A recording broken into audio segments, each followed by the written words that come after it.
Which came first, the chicken or the egg? Better question.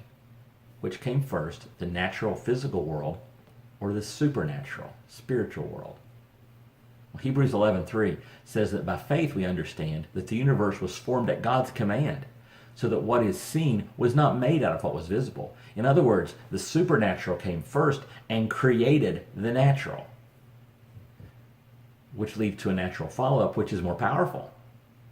The natural, the supernatural. Obviously, the one who made it is more powerful than the one that was made.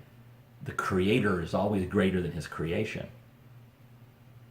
which we now bring from the philosophical to the practical. When you're making decisions, which should be more important? The natural or the supernatural? God's standards or our logic or physical stuff? Obviously, we should be paying attention and prioritizing the supernatural over the natural, God's stuff over human stuff.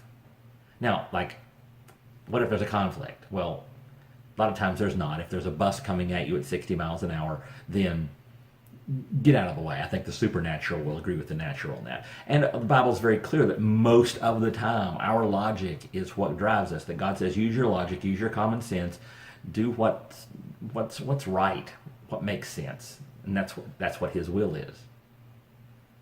But sometimes it's not always that easy. Sometimes it seems like God's calling us to take a step of faith, to try something that may not be 100% logical from the natural sense, but from the God's sense, it seems to make perfect sense. Well, in those cases, you want to step out in faith.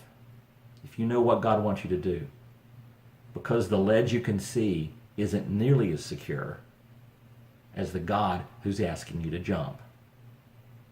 And that's today's Jumpstart. If you're appreciating the Jumpstart, make sure you subscribe so you stay up to date on all the stuff that's going on, and feel free to like the ones that you like and share them with friends.